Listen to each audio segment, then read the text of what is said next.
तो दोस्तों फाइनली भारत ने वो काम कर दिया है जिसे चीन हमेशा से डरता आ रहा था। असल में सिंगापुर की एक कंपनी चीन अपने देश बुलाने की कोशिश कर रहा था, लेकिन कंपनी ने डिसाइड किया है कि वो भारत में लगभग 25,000 करोड़ रुपए का निवेश करके बहुत बड़े स्केल पर इलेक्ट्रॉनिक्स और सेमीकंडक्टर की मैन्युफैक्चरिंग करेगी।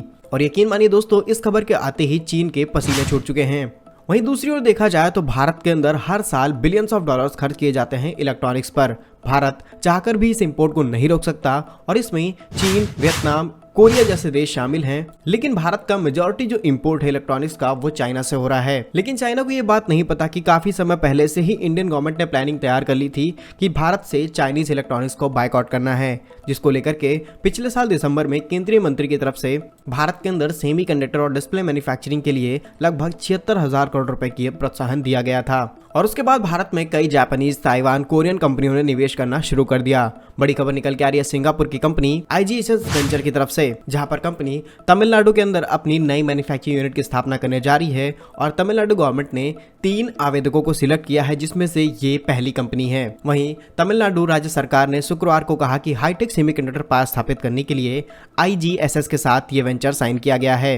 रिपोर्ट्स के मुताबिक इस यूनिट के अंदर 28 नैनोमीटर, 45 नैनोमीटर और 65 नैनोमीटर की अलग अलग चिप की मैन्युफैक्चरिंग की जाएगी और बहुत सारे इलेक्ट्रॉनिक्स पार्ट्स की मैन्युफैक्चरिंग होने वाली है। रिपोर्ट्स के मुताबिक टोटल यहां पर इन्वेस्टमेंट 25,600 करोड़ रुपए होगी, जो नेक्स्ट 5 ईयर में फेज बाई फेज होने वाली है। इस इन्वेस्टमेंट से 1,500 से भी ज्यादा लोगों को नौकरियां दी जाएंगी और तमिलनाडु को एक इलेक्ट्रॉनिक्स हब रूप में तैयार किया जाएगा। इस यूनिट में silicon semiconductor fabrication, packaging, designing, display fabrication, compound semiconductor, silicon photonics जैसे कई बड़े प्रोजेक्ट्स पर काम किया जाएगा। इससे पहले भारत के इलेक्ट्रॉनिक क्षेत्र में क्रांति देखी गई है टाटा की तरफ से, जहां पर रेनिस इलेक्ट्रॉनिक्स जो कि एक जापानीज कंपनी है और उन्होंने टाटा के साथ पार्टनरशिप करी है भारत में चिप और सेमीकंडक्टर मैन्युफैक्चरिंग के लिए। इसके अलावा गवर्नमेंट की तरफ से लगभग 86,824 करोड़ रुपए के अप्रूवल दिए गए हैं, जिसमें 314 कंपनियां शॉर्टलिस्ट की गई हैं और इसमें ताइवान, कोरिया, भारत की बहुत सारी इलेक्ट्रॉनिक्स कंपनियां हैं जो भारत के अंदर इलेक्ट्रॉनिक प्रोडक्शन करेंगी। और इसी को ध्यान में रखते हुए भारत के इलेक्ट्रॉनिक्स हब बनाने के रूप में